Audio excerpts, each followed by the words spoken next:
Welcome into the Cougar Tailgate, where BYU fandom lives. Here's your host, Lauren McLean. What's up, my friends? Lauren McLean here with Cleon and Lauren, and we're doing what we do best, talking all things BYU Cougars. Here's what's coming up on the show today. The Zags came to Provo for the last time as fellow members of the WCC. Mark Few wants the rivalry to continue. Do we? We'll discuss. Plus, with the waves rolling into town, we'll chat with Pepperdine Graduate Assistant of Communications Brock Reisler about how their athletes strive to compete with purpose. But first, it was a heartbreaking ending to a hard-fought game that came down to the last second. The Cougs fell 75-74 to the top-seeded Bulldogs. Cleon, there were a lot of emotions going on for us BYU fans during this game. What was your takeaway? I don't want to be Mr. Negative. Yeah. I really don't, because there were so many good things last night from that game. How many threes they hit in that game. The fact that they were down 10 and they were able to come back. There were so many positives. But my goodness, the game was right there for the taking. It looked like they would do it. Yeah. And they blew it. They blew it. I think they would say the same thing. They blew it. I just have three little things, and it mainly deals with the end of the game. Out-of-bounds play, not great. They need better designed out-of-bounds plays. They need better executed out-of-bounds plays. They need better passes from out-of-bounds plays. With just over a minute to go, BYU was up 4. If they complete an out-of-bounds play, they're getting fouled again, and they're going to the free throw line. And we'll talk about that in a second. But they're up 4, bad pass turnover, leads to a 3, and now it's a 1-point game. All it needed was just one completion on an out of bounds. It was a sideline. It wasn't a baseline. It was a sideline, and it was an interesting pass that Jackson Robinson threw, and it was a bad pass by Jackson Robinson, but Spencer Johnson couldn't get to it either. It was just a weird play. They just need something better there. Secondly, Jackson Robinson, missed free throw. That killed them too. If he would have made that free throw, the worst thing that would have happened is Gonzaga makes a 3 and potentially they go to overtime. Instead, he goes under a screen. That killed Jackson Robinson. Strother hits a 3, puts Gonzaga ahead, and then the final play. I'll say this. I think Gonzaga played that last BYU offensive play well. They had 3 oversized guys on the perimeter. They swarmed Spencer Johnson because they knew he was going to take the shot. It's too bad Spencer couldn't have passed it to anyone, but I'm not even sure the angle he could have passed it to anyone, because Rudy Williams had gone down to the baseline, then hurried and tried to pop back out again, and by that time it would have been a desperation 3 by Rudy Williams too. So I think they played that well. I think that could have been a little bit better play call, but I would even say Gonzaga really played that well, and that's the, as some people say, them's the breaks when it comes to that last offensive play. I agree, and very good coaching by Mark Few and the Gonzaga Bulldogs there at the end, putting him in a great position to win that game. Somebody asked on Twitter, actually, Ben Criddle asked at the end of the game whether that was on the players or on the coaches. And I'm honestly not sure. I think ultimately that's on the players. Hopefully there was something a little bit better drawn up that just wasn't executed. This win, Cleon, would have been a season changer for BYU. It would have been huge. Playing Gonzaga for the last time at home in the WCC. And I think it was still a really exciting game. Like you said, there were so many positives. And I hate to put everything on Jackson Robinson because he kept BYU in the game in the second half with his 3-point shooting. He was phenomenal from the 3-point line. There was just a lot of rookie mistakes there at the end. BYU needs to work on the press break and how to handle tight end game situations. They've really struggled with that this season. They struggle with taking care of the ball a lot during the game, but especially at the end. The Zags had too many second chances, out-rebounding BYU 47-32. Let's talk about Drew Timme for a second. He is just an incredibly special player. Every time he had the ball in his hand, I was like, no! Just when you think he's down, that's all I would say. He comes back and you're like, oh, yeah, he's that good. Yeah, I forgot about this guy. Oh, wait, you can't because he's incredible. BYU had a great shooting night, shot 52% from the 3, which has been a lot different from how the rest of the season has gone. So that really helped in their favor. That was great shooting by them.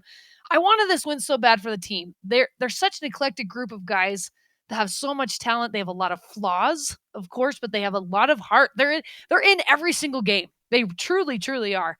And on a positive note, this showed me that BYU has a legitimate chance to make a run in the WCC tournament this year if they can figure out how to take care of the ball, and obviously had to take care of the ball at the end of the game, which they should be better at this point in the season. But they work really hard. They play hard. I think this game showed that they have what it takes to make it far, possibly in the tournament, which it would be so exciting in their last year of the WCC. They just need to know how to close out.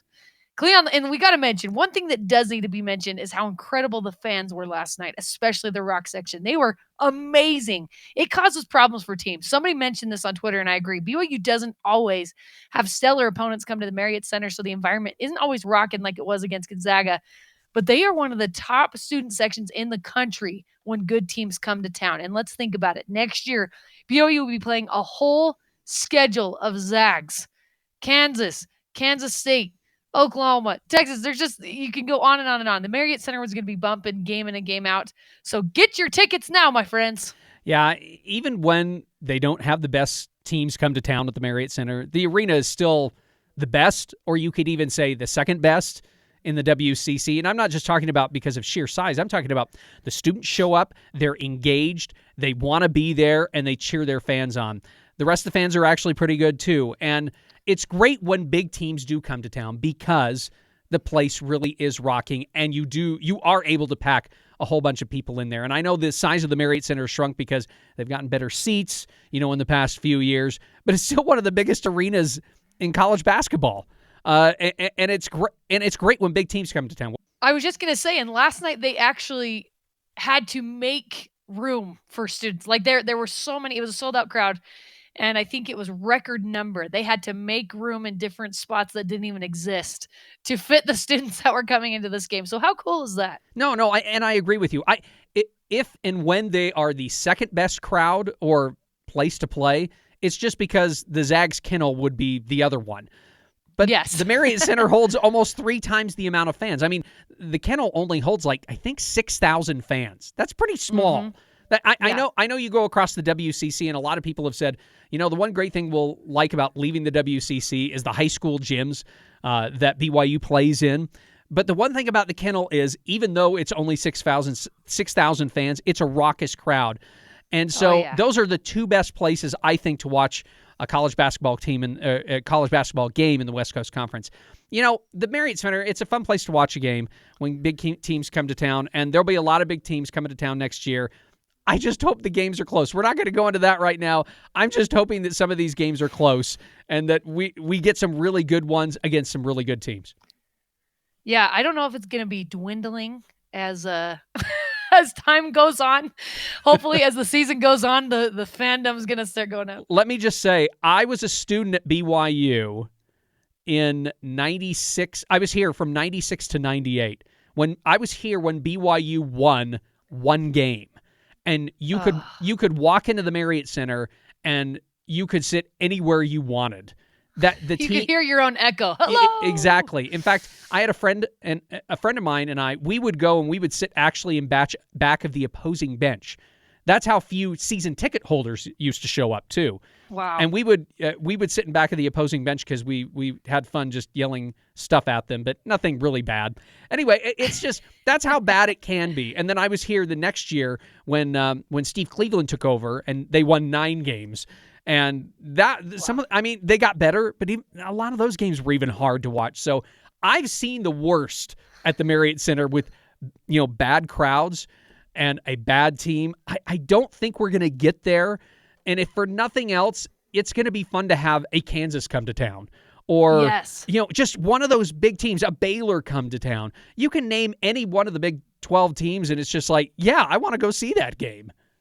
Well, that's what I was going to say. I think even if BYU is struggling, people want to see Kansas in the Marriott Center. Like, who's not going to want to show up for that? So I think you're right, especially those first couple of years. I think attendance is going to be incredible no matter how BYU fares, and let's hope it's not too bad. I like what Gonzaga head coach Mark Few said about playing the Marriott Center. He said, I don't know how many places out east, the center of the universe, have a place like BYU. There are 20,000 people that roll in there, and they're as dedicated to the cause of cheering for the Cougars as any place I've ever been. And we've been fortunate enough to basically play everywhere. Unbelievable home court, unbelievable effort they play with there. And Gonzaga was actually the highest ranked opponent that BYU has ever beaten in the Marriott Center. And that was in 2020. The Cougars were ranked 23. They beat number 2 Gonzaga 91-97. That would have been a great repeat but unfortunately the Cougars came up short. The first time that BYU faced off against Gonzaga was actually not in the WCC, Cleon, if you remember. The first time they met in the NCAA tournament in 2011, a.k.a. Jimmer Mania. BYU pounded the Bulldogs 89-67, starring the National Player of the Year, Jimmer Fredette. I just remember that Sports Illustrated photo of Jimmer shooting a jump shot. It made him look like he was Michael Jordan shooting that jump shot because it was a down low shot, and it was against Gonzaga. I believe it was against Gonzaga.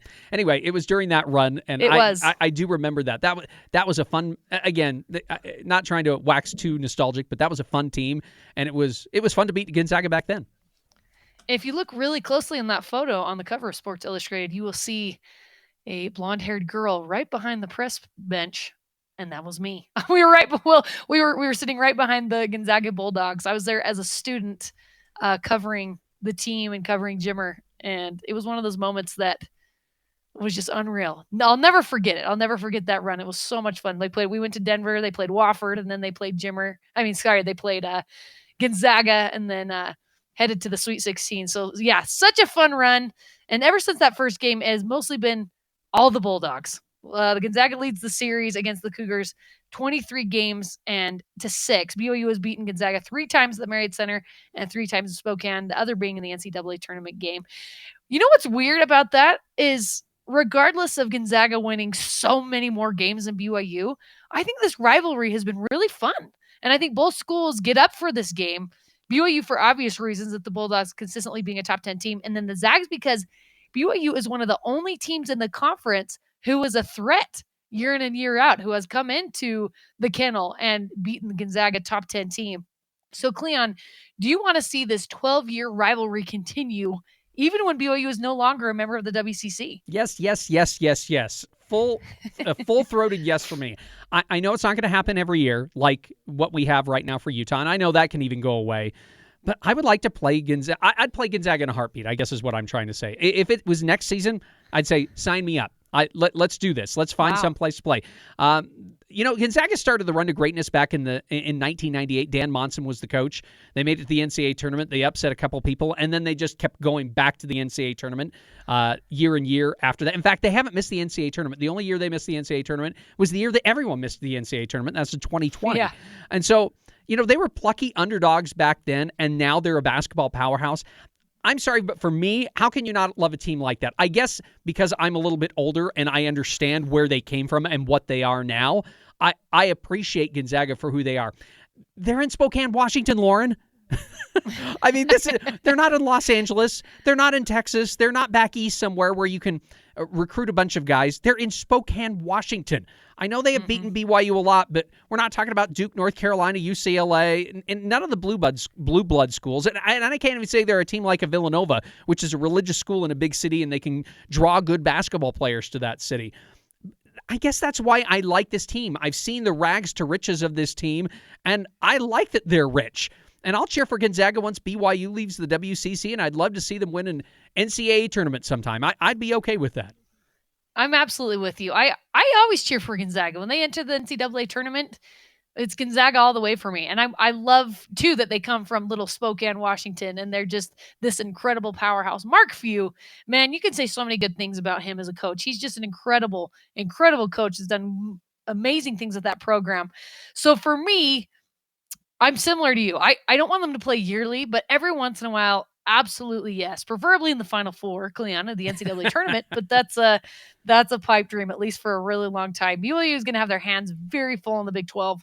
I don't know if the Cougs will want to add more stress to the schedule by adding the Zags, but honestly, when I was thinking about this, I was still football-minded. I was still kind of thinking football, where it's like, whoa, you can't have a crazy schedule, but with men's basketball, or women's basketball, the schedule's really long, right? I mean, they play many games, so you definitely can throw Gonzaga in there, and I think it could be a good beginning of season game to see where the Cougs are at and how they'll fare that season in the Big 12. And like I said, I love Mark Few. I think there's a great relationship between the two schools that I wouldn't hate to see continue on occasion, especially with Mark Few still at the helm. If and when he ever leaves, I don't know if that's going to continue, but until then, I think definitely they should keep playing each other. For people who say, I don't want to play Gonzaga because you're going to have a hard enough conference schedule, again, look at the top teams in college basketball. They play in top conferences and play against tough opponents, but at least once or twice a year, maybe even 3 times a year, they schedule another really good team. Gonzaga is one of those teams that does that. I mean, they play a tough non-conference schedule. So why wouldn't you want to play a team like Gonzaga? I'm going to say Gonzaga because we have a history with them. But why wouldn't you want to play a team like Gonzaga in the non-conference? Even though they have beaten you a lot, who cares? Let's see if you can measure up to who Gonzaga is. Yeah, I think you're right. And Drew Timme, who we were just talking about, Gonzaga's men's basketball star, who we love to hate, but who's just incredible, said this about the BYU rivalry. I think it's a special rivalry and one that should continue even past them leaving the conference. I think it's something that we should do home and homes forever. I feel like it's developed into such a great rivalry. And then Coach Pope also mentioned that there's a possibility that the games between Gonzaga and BYU continue on, even if it isn't yearly. So that's great news. That's great news, Cleon, for all of us that want this rivalry to continue. Let's talk a little bit about women's basketball for a minute, because they are on a 5-game winning streak. They beat LMU 63-46. Lauren Gustin specifically is playing out of her mind, averaging a double-double. She had 24 rebounds for the second straight game, out-rebounded the Lions 24-22, and she herself out-rebounded San Diego last Saturday 24-23. LMU only had 11 points in the first half, and Amber Whiting has been preaching defense, and it looks like that traveled with them to keep the Cougars in the game. What do you think of this women's basketball team, Cleon? You know, I've been impressed. They don't play a lot of players. They got to play a few more against LMU. I've been impressed how this team has started to turn things around, how they're buying into to Coach Whiting, and I've just been impressed with. I've been impressed with Lauren Gustin. I mean, she's really stepped up. She is the leader on the court. No, she's not the person who dribbles the ball up the court and is the one that's distributing the ball. But my goodness, she's the one who's, basically holding the players accountable from what I can see out on the court. And it's a little bit through word, but it's a lot through deed. I mean, she is she's playing the most out of anyone on that team. And she is just amazing. She goes after every single rebound. I don't know how she's standing up at the end of the day for how many rebounding she gets. So I've been so impressed with this team winning 5 games in a row. Yeah, they're not going to win the West Coast Conference, but it's been so heartening, you could say, that they've been able to turn this season around. They were 4-8 and they've won 5 in a row, and they're now 9-8. The opposite of the Cougars' defeat last night. Not disheartening, heartening. The women's basketball team is heartening. No, I love that a lot. Yeah, they've been an awesome. I love that they're buying in, and I hope it continues. Coming up, BYU men's basketball faces Pepperdine on the court, but we'll talk to Wave's graduate assistant of communications, Brock Reisler, about the importance of what their athletes do off the court. This is Cougar Tailgate.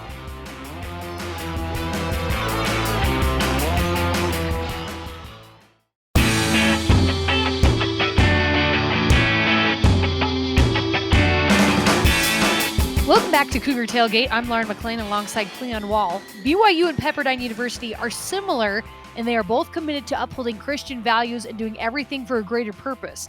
One of the unique ways the Waves implement this goal is through the Competing with Purpose blog. And joining us now to talk more about what it all entails is Pepperdine Graduate Assistant of Communications, Brock Reisler. Thanks for coming on, Brock. Thanks for having me. Happy to be here. So, Brock, tell us a little bit about the general history of the Competing with Purpose blog. Yeah, the Competing with Purpose blog is a really cool thing that our athletic department, and specifically our athletic communications staff, puts together sort of on a yearly basis, and it varies times of the year that we do it. But the Competing with Purpose blog was started. We're not really sure when it started, but it was at least over the last 10 years. It was most likely started by our former assistant AD for communications, Roger Horn. And it's kind of a way to bridge the gap and just have another insight into our student athletes for the supporters and alumni and fans that we have of Pepperdine Athletics. So the blog is up on our website, and we use it to interview student athletes and learn a little bit about their lives off the field as well as on the field, and the things that they're doing in the community with their family, and how they represent Pepperdine Athletics. And the cool thing about the blog is that it really it shows our core values. The core values of Pepperdine Athletics are purpose, service, and leadership. And this blog hits all three in different ways. So it's been a really cool initiative, one that I've been a part of as well. And yeah, it's a really cool thing for our department. It looks like some of the early blog posts focused on recapping what was going on in the sports that were being played and some general introduction of players. What do you think made the change to focusing more than just on the stats, but actually going in depth with some of these players to get to know them a little bit better? Yeah, I think there's a really cool thing about Pepperdine Athletics and kind of quote unquote mid-major schools in the size of our schooling is that athletes aren't just a number here. There are a lot of really cool sports and some cool people involved in those sports, and we don't have football. So a lot of different sports that may get lost in a football school don't get lost here. And the cool thing that when we went to the shift is it allows us to gain an insight into our student athletes better. And we're really focused on the holistic student athlete experience at Pepperdine. Nobody here is just an athlete, and we really get to know the people that make up our teams and make up our athletic department. And the shift to learning more about them and what's going on in their personal lives just helps them illustrate and helps us illustrate as a department, as a university, what the cool people that we bring in and what they're doing to better themselves in the community and as a wave. I love the idea of this because there really are some just incredible stories from some of these athletes out there. What are some of the most inspiring stories that you've either written about or read about within the Competing with Purpose blog? Um, Man, that's a good question. There have been a lot of cool stories. One of the cool ones from this year specifically, Kaylee Hames, who's a volleyball player for us, her sister is a star volleyball player, Nicklin Hames for the University of Nebraska volleyball team. And we got to go as a team. I didn't, but our Pepperdine volleyball team played at Nebraska for an early season tournament this year. And so the two sisters got to play against each other for the first time. And Nebraska did a cool thing where I believe they introduced, when they were introducing the team, obviously they introduced Kaylee, and there was a really cool round of applause. And it was a cool pictures. Nebraska tweeted some pictures about how kind of emotional both girls got. And so for Kaylee to talk about that in the blog, and I talked to Kaylee like personally after, like, how cool an experience was that for you? And then for her to get to talk about that in the blog and what a cool special moment that was for her. That was a really cool experience, and I think our readers really enjoyed that. Is that your favorite blog post that you've written, or is there something else out there that you've written in the recent past that you just really loved interviewing the player and then writing about it too?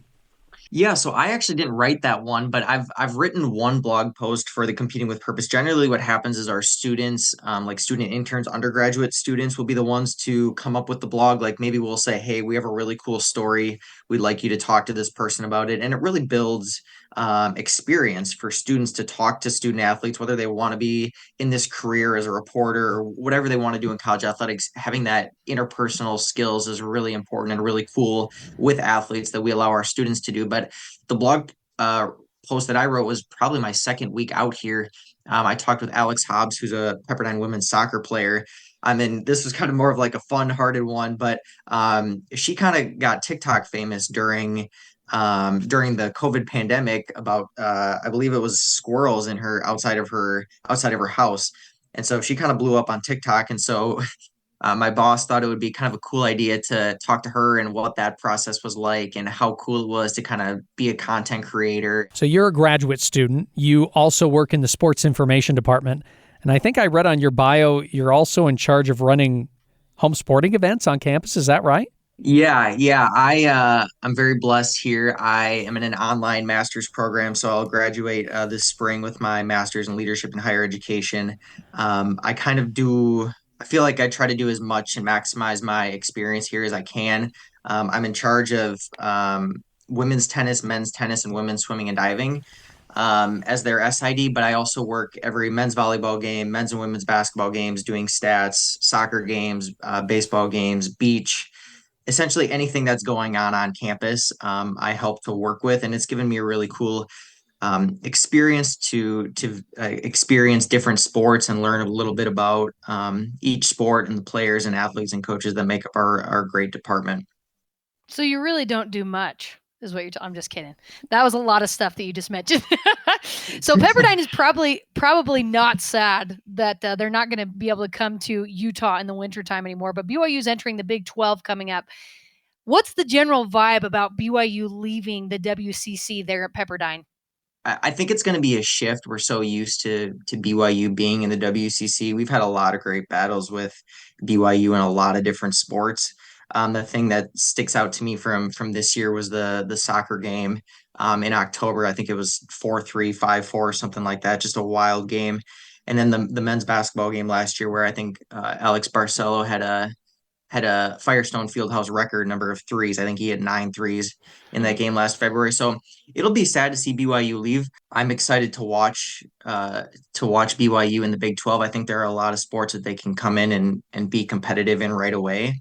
Overall, I think it's excitement to see where our conference is going to go and what's going to happen in the future. But sad to miss the rivalries, especially in some specific sports that we've had over the years. We need to get to the hard-hitting questions now, and that is the fact that you got to go to the national championship football game. But not only did you get to go to the national championship football game in Los Angeles, or Inglewood, California, I should say, you went as a mascot? Explain how you did this. I did. So this kind of started back in the fall. We were sitting in a meeting, and the vice president of major events for the LA Sports Entertainment Commission, Karina Harold, she used to work at Pepperdine, and she reached out to us to see if they had anybody, Pepperdine had anybody who'd be interested in being a mascot for the College Football Playoff Foundation, which is the philanthropic arm of the College Football Playoff. And I was actually Willie the Wave for Rampage, the LA Rams mascot, his birthday party at SoFi Stadium in August. So I guess I was qualified because I had a mascot. I had 3 hours of mascot service prior to this. And I said, sure, I'll do it. Extra way to make money. And so I was, this past weekend, I was involved with duties downtown, looking at just being involved with the College Football Playoff and the Extra Yard for Teachers initiative. And it's cool to me, even though I am an Apple, but the Extra Yard for Teachers initiative is very cool and personal to me. Both of my parents are teachers. My fiance is a teacher and my brother is a teacher. So getting to do something that's really worthwhile in the community, make some money, and get to experience things like the College Football Playoff National Championship, Pepperdine, and I'm very grateful for what's happened here and for the experiences that I've gotten to have. Absolutely. What an incredible experience. We're talking to Pepperdine Graduate Assistant of Communications, Brock Reisler. You're a busy guy, so we appreciate you taking the time. Thanks so much for being here with us, Brock. Thank you very much. And that does it for us today. Thanks again to Brock Reisler for coming on the show with us. You can join the Cougar Tailgate wherever you get your podcasts, on Apple, TuneIn, Stitcher, Spotify, or on BYURadio.org. Cougar Tailgate is a production of BYU Radio.